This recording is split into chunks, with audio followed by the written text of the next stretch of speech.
Taman Lahan Basah Gyeonggancheon terletak di tempat sekitar 1 jam perjalanan dari Seoul.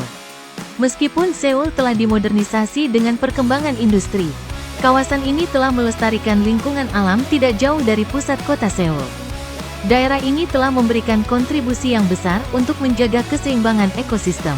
Untuk melindungi air minum masyarakat, fasilitas yang mencemari lingkungan tidak dapat dibangun di kawasan ini.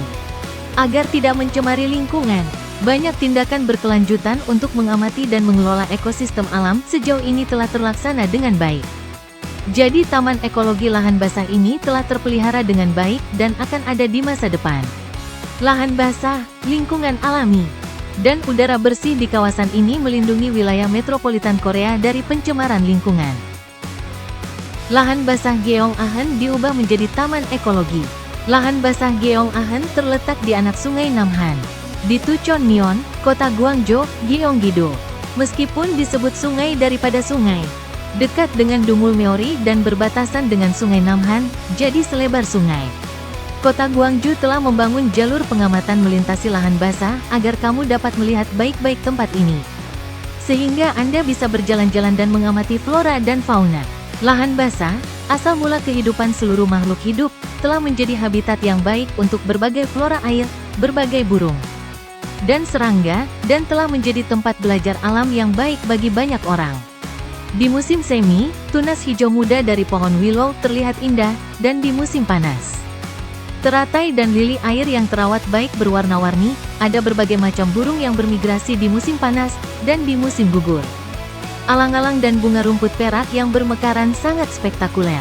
Di musim dingin, ratusan burung migran besar seperti angsa dan angsa terbang masuk untuk mencari makanan.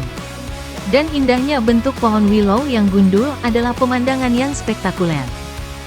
Terdapat 240 taksa tumbuhan lahan basah obligat yang teridentifikasi di Korea, dan 149 taksa tumbuhan yang tergolong tumbuhan air. Tumbuhan yang sebagian besar tumbuh di lahan basah, tetapi juga muncul di darat dengan frekuensi rendah. Frekuensi kemunculan lahan basah 71–98% disebut tanaman lahan basah fakultatif. Tumbuhan yang termasuk dalam kategori ini berjumlah 239 taksa di Korea, dan sebagian besar merupakan tumbuhan basah.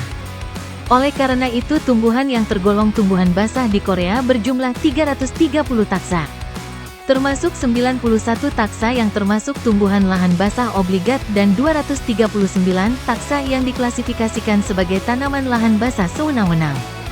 Jika tumbuhan lahan basah merupakan gabungan tumbuhan air dan tumbuhan basah, ada 479 taksa tumbuhan lahan basah yang hidup di semenanjung Korea. Tumbuhan yang muncul dengan frekuensi yang sama di lahan basah dan di darat, tanaman dengan frekuensi kemunculan lahan basah 31%–70% disebut hidrofit. Tumbuhan yang banyak tumbuh di darat dan jarang tumbuh di lahan basah disebut tumbuhan terestrial fakultatif. Dan tumbuhan yang selalu diamati hanya di darat dalam keadaan alami disebut tumbuhan terestrial obligat.